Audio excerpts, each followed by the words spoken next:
qu'il y a à t'obéir de tout cœur, à se confier à ta voix.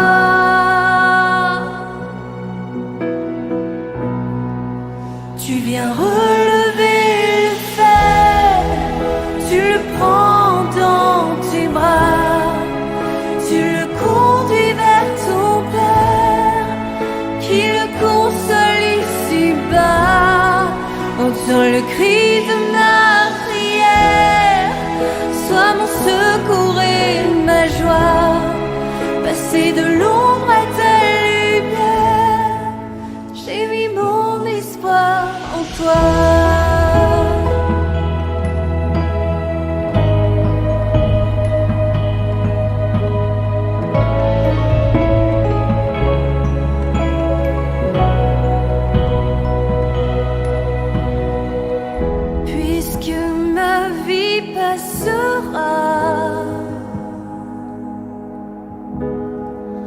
En toi je veux demeurer,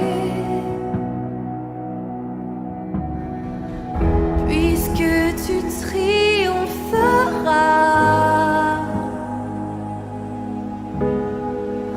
Mon cœur en toi veut s'ancrer.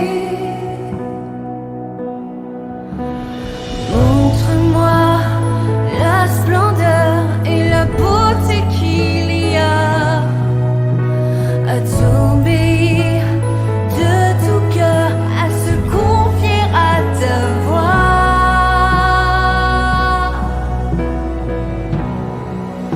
Tu viens relever le fer, tu le prends dans tes bras, tu le conduis vers ton Père, qui le console ici-bas. Entends le cri de ma prière, sois mon secours et ma joie, passer de l'ombre à ta lumière, j'ai mis mon espoir en toi.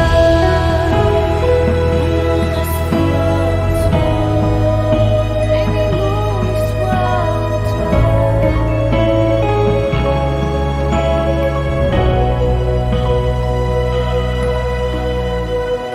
Au-delà des océans, tu es venu me chercher. Au-delà de mes tourments,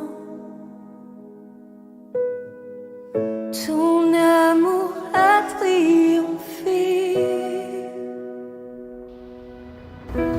Montre-moi la splendeur et la beauté qu'il y a à t'obéir de tout cœur, à se confier à ta voix.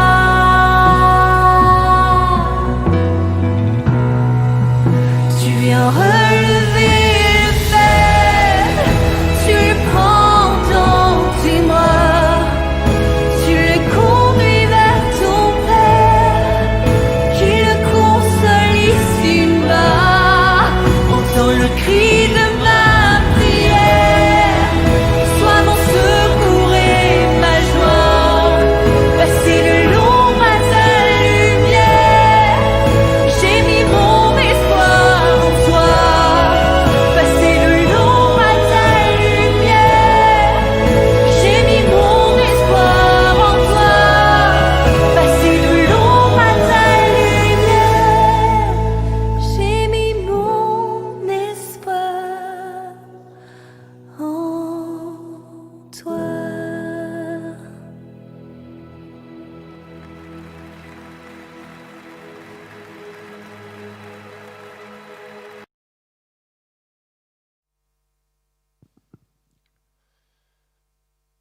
Gloire à notre Dieu.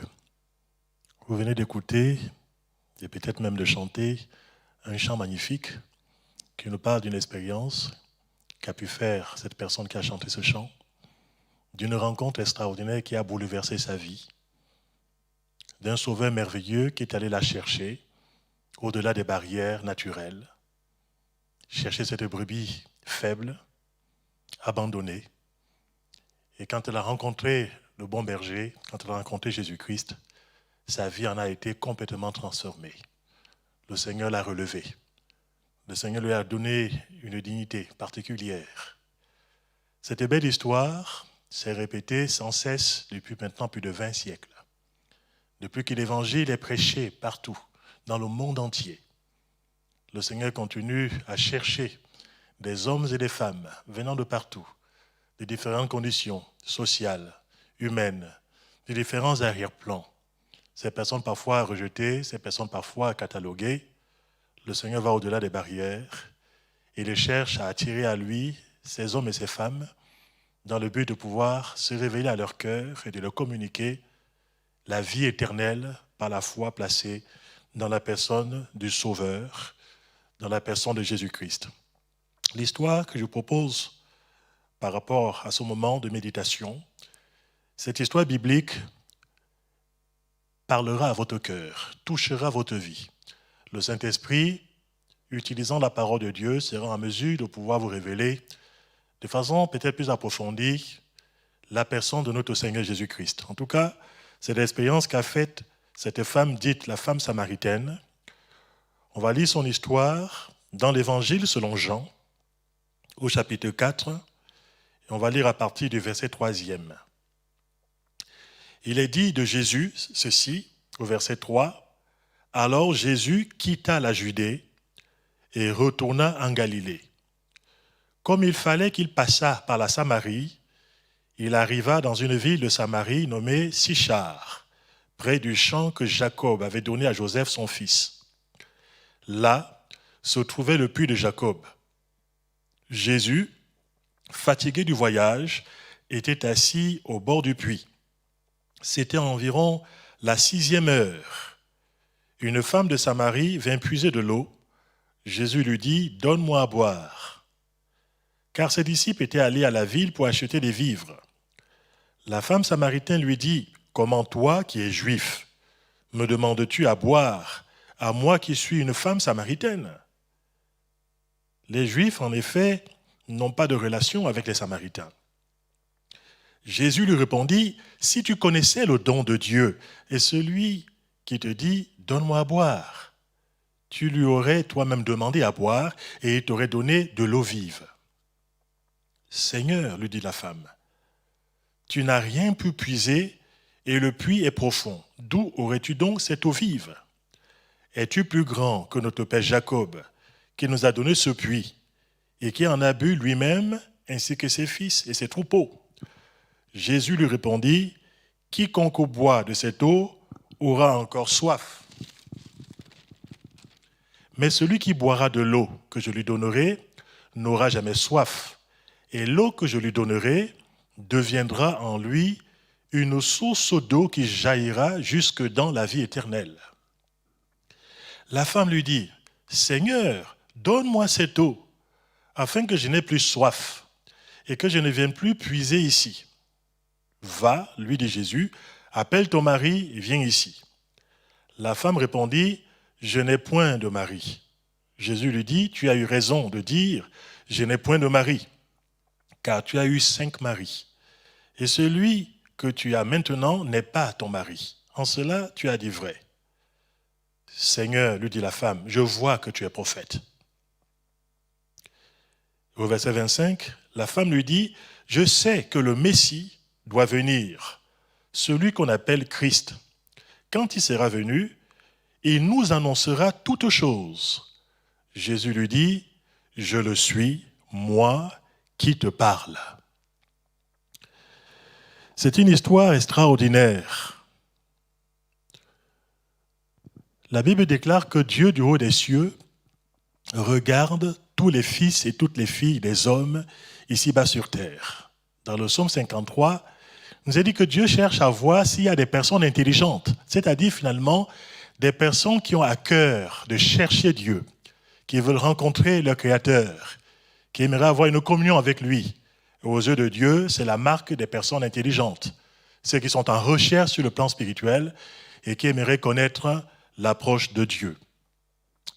Il est tout à fait plausible que cette femme dont on parlera pour la suite de ce récit était une femme qui avait bien sûr une religion, mais qui n'était pas forcément satisfaite de sa religion, qui avait des habitudes qui n'étaient pas en harmonie avec ce qui était écrit par rapport à ces livres sacrés dont elle prétendait croire, mais qui finalement contredisaient la vie qu'elle menait.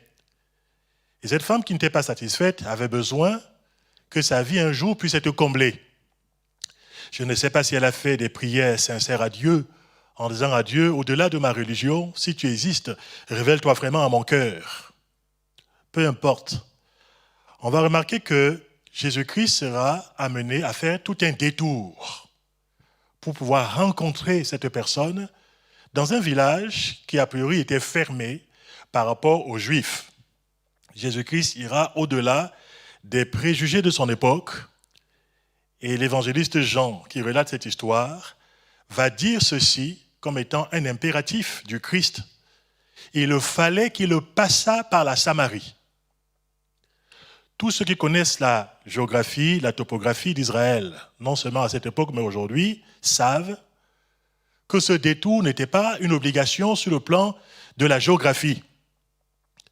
La plupart du temps, pour pouvoir partir de la Judée et se rendre en Galilée, les Juifs de l'époque, pour ne pas avoir à croiser les Samaritains, qui étaient un peuple qui n'aimait pas, un peuple qui était ennemi, un peuple avec qui ils avaient certainement beaucoup de contentieux, comme on verra tout à l'heure aussi, ils avaient choisi parfois de prendre un chemin beaucoup plus long pour pouvoir quitter de la Judée à la Galilée. Ils le passaient par la Pérée et ça leur demandait parfois de pouvoir passer beaucoup plus d'heures de route. C'était une route qui était très fatigante. Le passage par la Samarie n'était donc pas un passage obligatoire par rapport aux Juifs de cette époque. Mais Jésus était venu et dans son cœur, il y avait un impératif très fort en ce qui le concerne. Un impératif divin, d'ailleurs, il va dire par rapport à ses disciples plus tard, qui vont le croiser en train de pouvoir discuter avec cette femme samaritaine, il va leur dire que ma nourriture, sa nourriture à lui, c'était de faire la volonté de celui qui l'avait envoyé.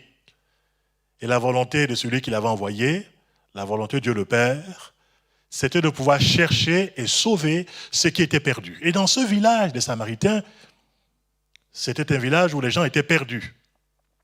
Des gens espéraient un jour à l'avènement du Messie en ce qui les concerne, mais ils n'avaient jamais vu le Messie de façon personnelle. Ils avaient pour beaucoup une attente au fond de leur cœur, mais une attente qui n'avait jamais été comblée. Et cette femme, c'est un peu l'emblème de ce village de Samaritains, une femme qui a soif, une femme qui a faim et une femme qui désire autre chose que la vie routinière qu'elle mène, que la vie de péché qu'elle mène, que cette vie sans saveur qu'elle mène, cette vie qui caractérise son quotidien. Jésus-Christ voit la recherche de cette femme et Jésus-Christ, ce n'est pas une circonstance fortuite, quelque part va donner un rendez-vous à cette femme, un rendez-vous divin, un rendez-vous où à une heure précise, alors que Jésus-Christ vient de faire un long voyage et qu'il est fatigué, il va se retrouver dans un endroit assez stratégique, assez symbolique, un endroit fondamental par rapport à ce village-là, qui était très fier d'avoir hérité de ce qu'il considérait comme étant le puits de Jacob, un des ancêtres du peuple d'Israël.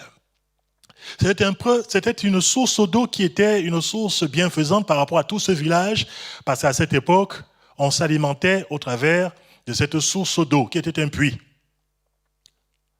Et les habitants de ce village avaient l'habitude d'aller chercher de l'eau, surtout en période où il faisait très chaud. Et manifestement, quand Jésus-Christ se rend dans ce village de Samarie, c'est une période où il fait très chaud. Jésus-Christ est fatigué par un long voyage, il est assoiffé. Il a fait beaucoup d'efforts parce qu'il s'est déplacé physiquement à pied avec ses disciples. Et que dans ce village, l'habitude était de pouvoir aller puiser de l'eau à la fraîche, soit le matin, soit le soir, quand le soleil, quelque part, était couché. À ce moment-là, les habitants de ce village-là se rendaient soit le matin, soit le soir, pour aller chercher cette source d'eau, pour aller puiser de l'eau qui était nécessaire par rapport à les subsistances quotidiennes, mais aussi par rapport à tous leurs besoins sur le plan physique. Et là, il nous est dit que cette femme, de façon assez curieuse, partira à une heure qui est une heure pas habituelle, une heure assez originale. Elle part à la 6e heure, ce qui signifie à midi. Elle part à midi, quand le soleil est à son zénith. Sans doute, cette femme se disait, au moins, à cette heure-là, dans ses raisonnements à elle, je partirai discrètement, je partirai incognito, à cette heure où je suis sûr de ne rencontrer personne. Comme ça, je pourrai puiser de l'eau. Et puis surtout, je ne vais pas croiser le regard des autres personnes qui peut-être me jugent, m'ont déjà catalogué comme étant une femme qui vit dans le péché, comme étant une femme qui semble être la honte de son village. Au moins, je ne vais pas entendre finalement tous ces murmures, je ne vais pas entendre toutes ces réflexions qui peuvent être menées par des personnes qui ne veulent pas comprendre ce par quoi je passe et qui se sont empressées de pouvoir me cataloguer comme étant la femme de mauvaise vie de ce village. Cette femme se dit, je partirai incognito. Je partirai pour satisfaire mes besoins parce que j'ai besoin de cette eau que je dois puiser de façon régulière, un jour après un autre jour. Mais voici qu'il nous est dit qu'à cet endroit, quelqu'un l'attendait. Une personne qu'elle n'avait jamais rencontrée. Une personne assez singulière. Une personne juive. C'était très rare que les juifs s'arrêtent dans des villages samaritains parce qu'ils étaient l'habitude mal reçus. Jésus-Christ, peu importe les préjugés de son époque, Jésus-Christ voyait une personne qui avait besoin de rencontrer le Messie, qui avait besoin de rencontrer le Sauveur, qui avait besoin d'avoir un changement dans sa vie. Jésus-Christ va aller au-delà de beaucoup de barrières. Il va aller à la rencontre de cette femme dans le but de pouvoir lui apporter la bonne nouvelle de l'Évangile. Vous savez, le Seigneur ne regarde pas aux distinctions que les hommes peuvent se faire. Il n'est pas limité par rapport à des préjugés que l'on peut avoir. Il ne regarde pas les choses comme nous on les regarde. Il ne considère pas les êtres humains avec les points de vue terrestres. C'est vrai qu'à l'époque du Christ, le texte biblique nous dit que les Juifs n'avaient pas de relation avec les Samaritains. Cela datait depuis des siècles. Il y a eu une époque où pratiquement 7 siècles auparavant, il y a eu des choses qui se sont passées dans l'histoire de ces deux peuples qui font qu'ils ne se sont plus entendus. Les Juifs reprochaient aux Samaritains le fait qu'ils avaient une religion considérée comme étant mélangée. Ça datait depuis cette époque déjà au 7e siècle avant Jésus-Christ, où ils avaient mélangé des cultes païens avec le culte à l'Éternel. Ils avaient gardé une certaine piété, mais une piété mélangée. Et dans leur piété à eux, ils avaient donc favorisé des cultes idolâtres, mais aussi ils avaient dans leur cœur une place pour le culte à l'Éternel. Ils avaient une partie de la parole de Dieu, notamment les 5 premiers livres que Moïse a écrits, que l'on appelle le Pentateuque. Et dans ce Pentateuque de Moïse, et notamment dans le livre du Deutéronome, il y avait des promesses extraordinaires sur le fait qu'un jour, Dieu enverrait une personne de la dimension prophétique de Moïse, qui aura au moins l'aura de Moïse, considéré comme étant le Messie qui allait venir. Et il nous est dit qu'il fallait que le peuple puisse écouter une telle personne. Donc il y avait malgré tout une attente dans le cœur de ces Samaritains, une attente par rapport à l'avènement du Messie. Tout comme aussi il y avait bien sûr une attente dans le cœur des Juifs de cette époque par rapport au Messie tant attendu qui avait été promis par Dieu au travers des Saintes Écritures. Cette femme ce jour-là ne savait pas qu'elle rencontrerait le Messie tant attendu. Et Jésus-Christ savait qu'il était la réponse par rapport aux blessures de cette femme, par rapport à la vie brisée de cette femme, par rapport à la souffrance de cette femme, par rapport aux complexes dans lesquels elle pouvait se trouver enfermée, par rapport aux préjugés dont on l'avait complètement enfermée. Cette femme avait besoin de quelqu'un qui pourrait lui parler de ce qui était essentiel en ce qui la concerne. Jésus-Christ arrive et c'est lui-même qui amorce la conversation. Cette femme est très étonnée par rapport à l'amorce de cette conversation. Jésus s'abaisse jusqu'à lui demander de l'eau à boire. C'était des choses qu'un juif n'aurait jamais demandé à un samaritain et réciproquement d'ailleurs, à cause de cette barrière. Non seulement il y avait une barrière religieuse dont je vous ai parlé, et que les Juifs considéraient que les Samaritains, c'était des traîtres par rapport à l'alliance de Dieu. Mais il y avait aussi des préjugés, je pourrais dire, d'origine, des préjugés raciaux. Il y avait aussi une violente inimitié à cause des différents cultes qui étaient apportés. Les Samaritains adoraient Dieu sur un endroit particulier, sur le mont Garizim. Et puis à partir de cet endroit-là, alors que les Juifs montaient à Jérusalem pour adorer Dieu. Donc ils avaient deux façons de pouvoir mener leur culte. Ils avaient deux lieux de culte et chacun était persuadé que son lieu de culte, c'était le lieu sacré. On peut comprendre qu'il y avait des divergences, non seulement sur le plan de la conception théologique, il y avait des divergences sur le plan culturel, des divergences sur le plan historique, mais il y avait aussi, par rapport à ce rapport que Jésus-Christ aura avec cette femme samaritaine, il y avait aussi le fait qu'à cette époque, normalement, une personne qui enseignait la parole de Dieu n'avait pas à parler à une femme, et surtout pas à une femme de cette espèce, une femme considérée comme étant une pécheresse. Voilà pourquoi d'ailleurs, les disciples du Christ, quand ils vont revenir, après avoir été acheter quelques vivres pour pouvoir manger, parce qu'ils avaient faim, quand ils vont rencontrer Jésus en train de parler à cette femme samaritaine, ils seront très étonnés, parce que ça ne se faisait pas à cette époque. Une fois de plus, Jésus-Christ ne marche pas selon les préjugés de son époque. Jésus-Christ voit la détresse du cœur humain. Peut-être que toi qui m'écoutes, je ne sais pas quelle est l'image que tu as de toi-même, ou quelles sont les étiquettes que les gens ont posées par rapport à ta vie. Peut-être que toi-même tu te dis, ma condition ne pourra jamais changer. Et peut-être que les gens de ton entourage aussi, et de ton quartier, t'ont enfermé par rapport à des schémas préconçus, par rapport à tes préjugés en disant, celui-là peut-être ou celle-là, elle a une vie complètement déréglée, une vie ratée. C'est une personne sur laquelle on ne peut pas fonder beaucoup d'espoir. Je pourrais vous dire que toutes ces choses, ce sont des mensonges de la part des êtres humains. Vous avez plus de valeur aux yeux de Dieu que ce que les hommes et les femmes qui vous entourent puissent parfois vous dire. Vous avez plus de valeur aux yeux de Dieu que ce que vous-même vous pouvez penser de votre propre existence. Vous êtes cher au cœur de Dieu. Vous êtes précieux à ses yeux. Et même s'il faut traverser les océans pour venir vous parler, même s'il faut descendre du ciel jusqu'à la terre, comme ça a été le cas de Christ, venant chercher les hommes perdus. Il est descendu du ciel jusqu'à la terre pour chercher les hommes et les femmes perdus, c'est-à-dire vous comme moi. Et même si vous étiez la seule personne perdue, la seule personne coupable ici-bas sur terre, le Seigneur serait venu quand même par amour pour vous et par amour pour le pécheur qui est perdu.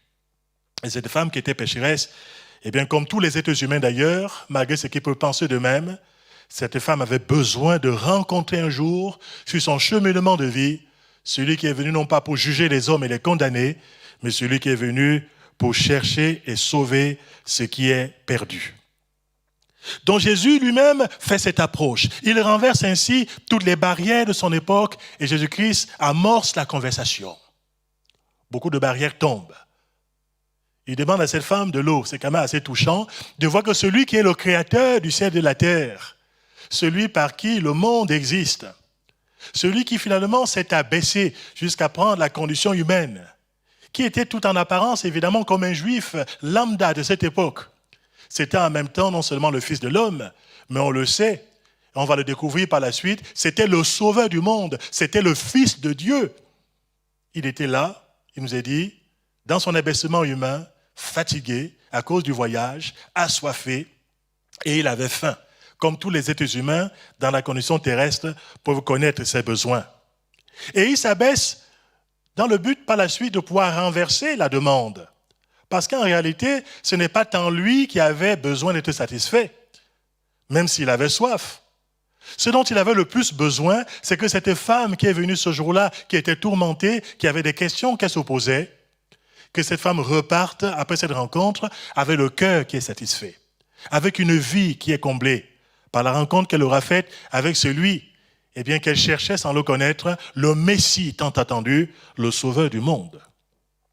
Voilà pourquoi Jésus lui dit à cette femme, si tu connaissais le don de Dieu, et beaucoup de gens ici-bas sur terre ont un gros problème. Beaucoup de gens ne connaissent pas le don de Dieu. Beaucoup de gens sont dans l'ignorance par rapport au don de Dieu vis-à-vis des êtres humains. Et parfois, beaucoup de gens, finalement, ont négligé ce don de Dieu. Parfois, il y a de l'ignorance. Parfois, il y a la négligence par rapport au don de Dieu. Parfois, il y a l'endurcissement sur le plan spirituel. On ne veut pas considérer le don de Dieu. Parfois, il y a un aveuglement sur le plan spirituel. On néglige ces réalités. Et parfois, on ne veut pas se laisser interpeller par les cadeaux que Dieu a pour vous et qu'il a pour moi. Dans cette scène, Jésus-Christ en lui-même est déjà le don de Dieu aux hommes. Mais malgré cette réalité, beaucoup sont dans l'ignorance. L'apôtre Paul, après sa conversion, pourra dire, quand il ne connaissait pas Jésus, il pourra dire « J'étais en ce temps-là dans l'ignorance et dans l'incrédulité ». Beaucoup de gens sont dans l'ignorance par rapport à la personne de Jésus-Christ, qui est le don de Dieu par rapport aux hommes. L'Écriture affirme ceci dans Jean 3,16, « Car Dieu a tant aimé le monde qu'il a donné son Fils unique, afin que quiconque croit en lui ne périsse point, mais qu'il ait la vie éternelle. » Jésus, c'est le cadeau par excellence dont ce monde a besoin. C'est le don de Dieu par rapport aux hommes. Et une fois que l'on reçoit Jésus dans son cœur, il y a deux conséquences bénies, qui sont aussi des grâces particulières, qui sont des dons qui sont inclus dans le fait de recevoir Jésus dans son cœur comme étant son sauveur et son Seigneur.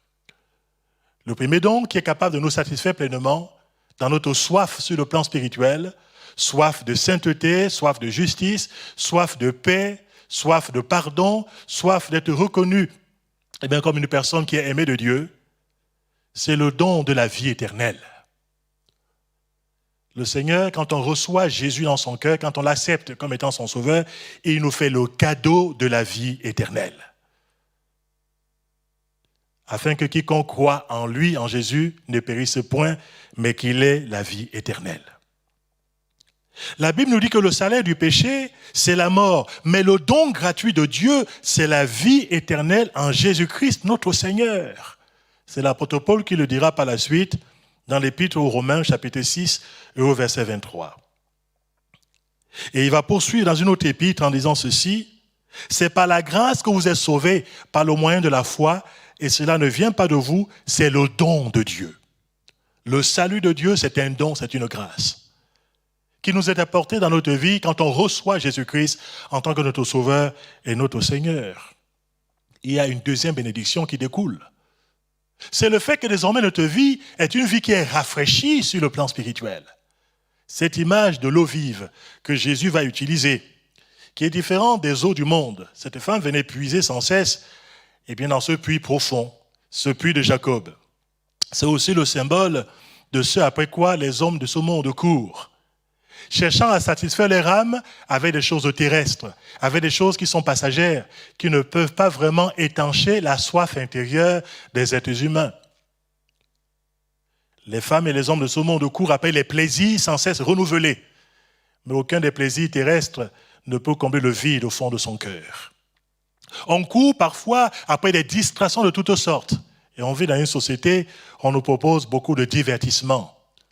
Comme si les hommes ont besoin finalement de se distraire d'eux-mêmes, ont besoin de penser à autre chose, pour ne peut-être pas finalement penser à soi-même et penser au vide que l'on peut avoir au fond de son être. Et parfois on remplace un divertissement par un autre divertissement, mais le cœur n'est toujours pas satisfait. On essaie de pouvoir satisfaire la soif intérieure que l'on ressent au fond de soi-même par toutes sortes de choses qui sont passagères. On veut nourrir son âme avec des nourritures terrestres qui nous restent finalement en travers du gosier, qui n'apportent pas le vrai épanouissement, la vraie paix au fond de son cœur. Jésus propose à cette femme quelque chose de meilleur qu'elle ne connaît pas jusqu'à présent. Elle ne connaît pas ce rafraîchissement spirituel qui vient dans une vie quand on reçoit Jésus. Il nous communique par son esprit ce rafraîchissement spirituel. Vous savez, dans la parole de Dieu, il nous est dit qu'il est important que l'être humain se repente de ses péchés afin que des temps de rafraîchissement viennent de la part du Seigneur. Cette vie de l'esprit. Déjà au travers du fruit de l'esprit qui nous est communiqué quand on reçoit Jésus-Christ dans sa vie personnelle. Le Saint-Esprit commence à produire en nous tous ces fruits spirituels. Il est question de l'amour véritable, il est question de la joie véritable, il est question de la paix véritable, il est question de la douceur, il est question de la bonté, il est question de la bénignité, il est question de beaucoup de choses qui sont le résultat de la présence du Saint-Esprit dans le cœur de celui qui accepte Jésus personnellement comme étant son sauveur. Après, il y a aussi toute cette dimension de la vie de l'esprit de façon générale, qui vient donner un tonus à notre cœur, qui vient donner une dimension de puissance à notre vie, une dynamique intérieure, et qui vient apporter le rafraîchissement dans un cœur qui était sec auparavant. Oui, si tu connaissais le don de Dieu, si tu recevais Jésus dans ton cœur comme étant ton sauveur personnel, il y aurait toutes ces choses qui découleraient de cette rencontre avec lui, de cette connaissance de sa personne, mais aussi de cette acceptation de sa personne dans ta propre vie. Non seulement dès ici-bas sur terre, tu aurais cette assurance de la vie éternelle, mais tu aurais aussi la présence du Saint-Esprit en toi, ce fleuve de vie sans cesse renouvelé, qui t'apporterait la vraie joie, la vraie paix, le vrai bonheur aussi, et toute cette fraîcheur spirituelle dont tu as besoin dans un cœur qui est sec quand tu ne connais pas la présence de Dieu. Oui, cette femme ne connaissait pas le don de Dieu. Et peut-être êtes-vous de ceux qui ne connaissiez pas le don de Dieu, et le Seigneur vous révèle ces réalités sur le plan spirituel. Plaise à Dieu qu'après avoir connu cette réalité, vous ne puissiez pas endurcir votre cœur et passer votre vie à vivre comme si vous ne connaissiez plus désormais cette réalité, alors que cela vous a été révélé ce soir par l'action du Saint-Esprit. Cela vous a été révélé en ce temps où vous écoutez la parole de Dieu, au travers de la parole du Seigneur. Oui, notre vie change radicalement et des sources de vie désormais vont jaillir de notre cœur, comme dit le Saint-Esprit, comme dit la parole de Dieu, une fois que Jésus-Christ rentre dans notre existence. Cette femme samaritaine, désormais, son cœur est interpellé parce que pour recevoir cette vie de Dieu en nous, il y a quand même un problème qu'il faut régler. Il faut quand même que ce canal puisse être purifié. Il faut qu'il n'y ait pas d'obstacle dans notre vie. Il ne faut pas qu'il y ait une barrière qui empêche la vie de Dieu de couler dans notre cœur, de nous apporter la vraie satisfaction. Et la barrière qui peut empêcher cet épanouissement sur le plan spirituel, la barrière qui peut empêcher la grâce de Dieu de couler dans notre vie, c'est le fait de pouvoir s'accrocher à son péché. C'est le fait de pouvoir vivre sa vie, vouloir la contrôler loin de Dieu, de vouloir cacher des choses au Seigneur, de vouloir finalement ne pas régler ses problèmes sur le plan spirituel, de vouloir entretenir une vie de péché, et de pouvoir dire au Seigneur, je veux continuer à vivre ma vie comme si de rien n'était. Voilà pourquoi, alors que cette femme veut parler de religion, alors que quelque part, elle est intriguée par rapport à ce personnage de Jésus qui lui parle différemment de tout ce qu'elle a pu entendre jusqu'à ce jour. Alors que sa conscience se met à s'éveiller sur le plan spirituel, Jésus va la mettre devant ses responsabilités. Il va mettre le doigt là où ça fait mal, mais dans le but de pouvoir guérir cette femme, dans le but de pouvoir la libérer, dans le but de pouvoir enlever l'obstacle qui l'empêche d'avoir un plein épanouissement dans sa vie. Il va dire à cette femme, va chercher ton mari et venez ici ensemble. C'était ça le problème de cette femme. Derrière cette interpellation, ce n'était pas le but d'humilier cette femme, bien au contraire. C'était dans le but de pouvoir régler sa situation sur le plan spirituel, la mettre en connexion avec Dieu désormais. Cette femme, on ne sait pas quelle est vraiment son histoire. Ce que l'on apprend ici, c'est qu'elle a eu 5 maris et que celui avec qui elle vivait en ce moment n'était pas son mari. Est-ce que ça a été des hommes qui l'ont abandonnée après l'avoir épousée? Est-ce que c'est elle-même qui s'est mariée plusieurs fois? Est-ce que les maris sont décédés les uns après les autres? On ne connaît pas vraiment quel est l'arrière-plan de cette femme, mais derrière ce simple récit d'une femme qui a eu 5 maris et qui désormais ne veut plus vivre avec quelqu'un dans le lien du mariage, mais qui préfère vivre en concubinage avec lui désormais, il y a certainement beaucoup de souffrance, il y a certainement beaucoup de douleur, il y a certainement beaucoup de déception au fond du cœur de cette femme. Il y a certainement des souvenirs négatifs qui habitent cette femme. Il y a certainement beaucoup de complexes. Et peut-être cette femme brisée par la vie, par les circonstances qu'elle a pu connaître, elle se sent comme culpabilisée. Elle se sent comme si la vie, finalement, lui avait amené que des souffrances, des échecs terribles. Elle doit vivre dans une spirale négative. Et Jésus veut enrayer cette spirale négative dans la vie de cette femme. Mais il faut pour cela que son problème soit réglé. Cette femme, normalement, connaissait la parole de Dieu. Elle connaissait la loi de Moïse. Elle savait qu'il ne fallait pas vivre avec quelqu'un dans les liens du mariage si on n'est pas marié. On n'est pas appelé à vivre en concubinage. On est appelé à pouvoir régler sa situation sur le plan moral, sur le plan spirituel. C'était ça le problème de cette femme.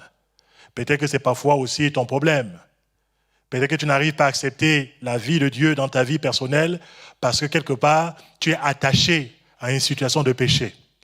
Ça peut être une vie d'adultère, ça peut être une vie en concubinage avec quelqu'un, ça peut être uniquement un péché auquel finalement tu t'es familiarisé et tu n'as pas envie de t'en défaire.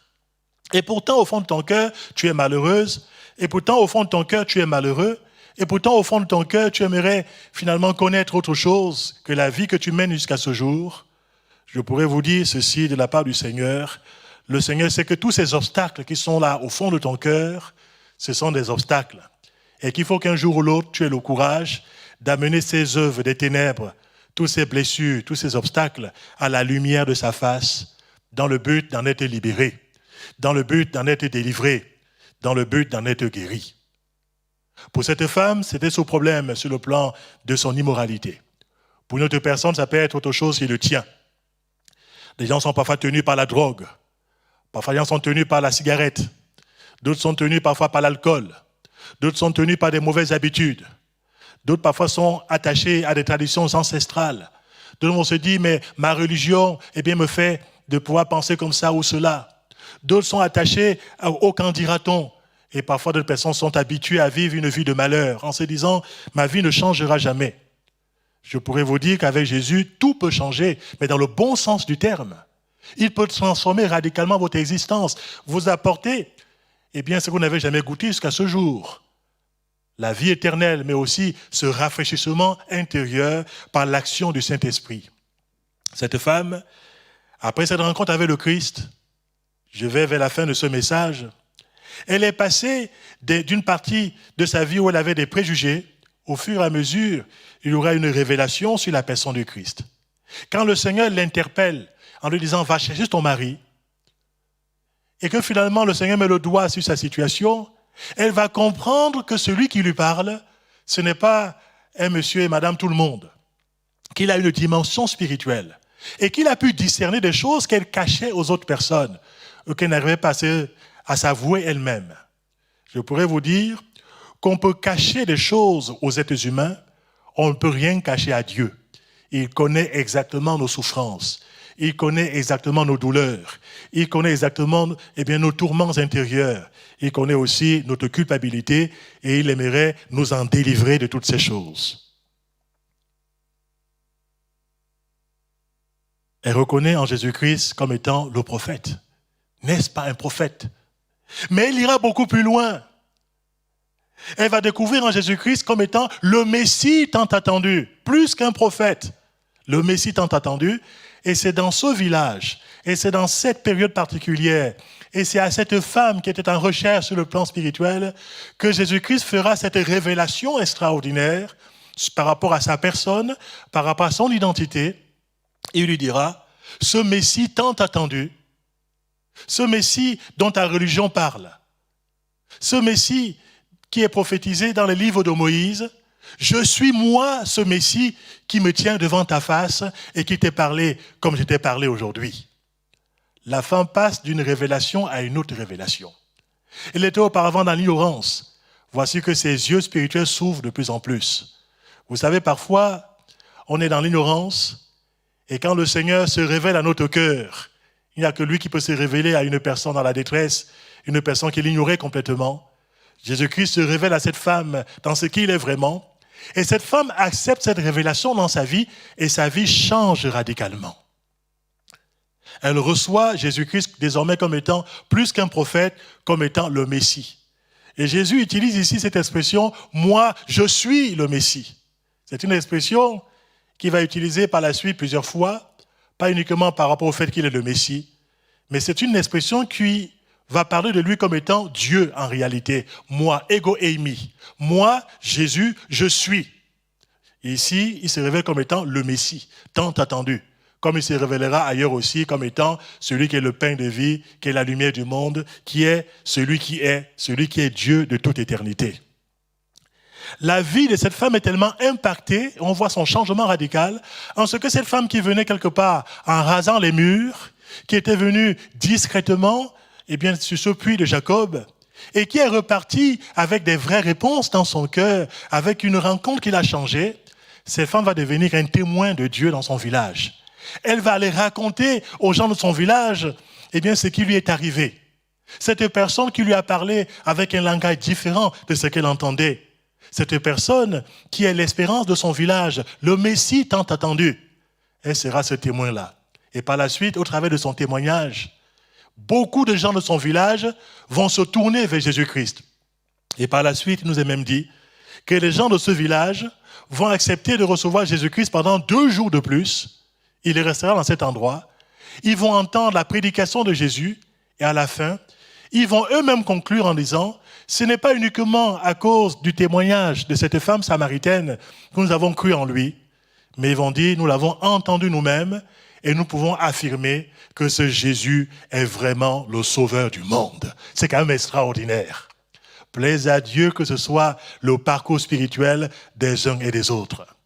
Que ce soit le parcours spirituel d'une personne qui ne connaissait pas Jésus, en tant que son sauveur et son Seigneur.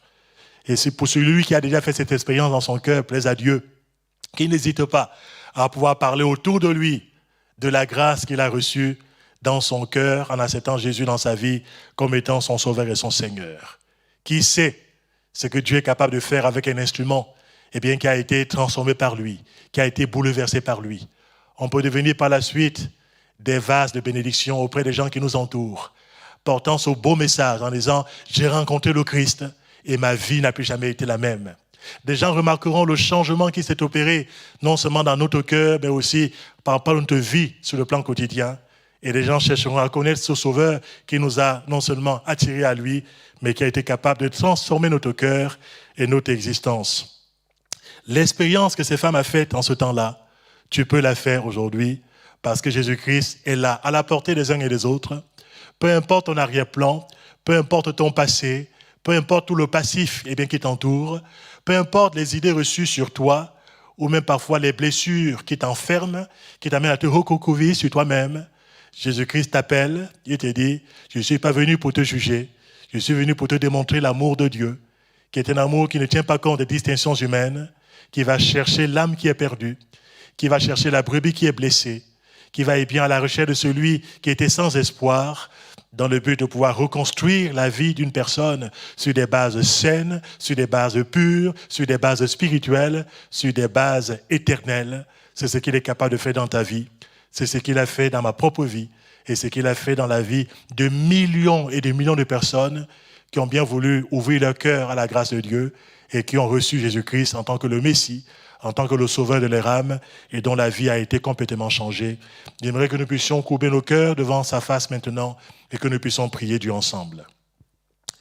Je te remercie, Seigneur, pour cette histoire remarquable de cette femme samaritaine que tu as attirée à toi et que tu as sauvée. Je veux te remercier parce que tu as su te révéler à son cœur. Tu as su lui parler le langage qu'elle pouvait comprendre. Tu as su manifester ta bonté et ta miséricorde qui a triomphé du jugement des hommes. Je veux te remercier parce que pour ceux qui m'écoutent, quel que soit leur arrière-plan, tu es capable de manifester les mêmes sentiments, d'avoir la même démarche. La Bible affirme que tu es vivant aujourd'hui pour pouvoir sauver ceux qui s'approchent de toi par la foi. La Bible affirme que tu ne mettras jamais à la porte celui qui vient à toi avec un cœur sincère. Je veux te remercier parce que ce que tu as fait pour cette femme, tu l'as fait pour des millions de personnes. Tu veux le faire pour des personnes qui, en ce moment, écoutent la parole de Dieu au travers de leur téléphone, au travers de leur ordinateur. Mon Dieu, qui sont devant le canal que tu utilises pour pouvoir leur parler à leur conscience ce soir. Merci Seigneur parce qu'il y a un changement qui peut se produire dans une vie. Il y a une lumière qui veut briller au fond des ténèbres. Il y a une espérance extraordinaire par rapport à une vie qui était sans espérance. Je te remercie parce que, mon Dieu, tu es vraiment un Dieu extraordinaire. C'est tellement bon de te connaître. À toi soit la louange et la gloire pour ce que tu fais maintenant dans la vie de ces personnes. Au nom de Jésus-Christ. Amen. Gloire à notre Dieu. Que le Seigneur vous bénisse et que vous puissiez aller de progrès en progrès dans la connaissance de la personne de Jésus-Christ, le Sauveur du monde, le Fils de Dieu. Que son nom soit béni. Amen.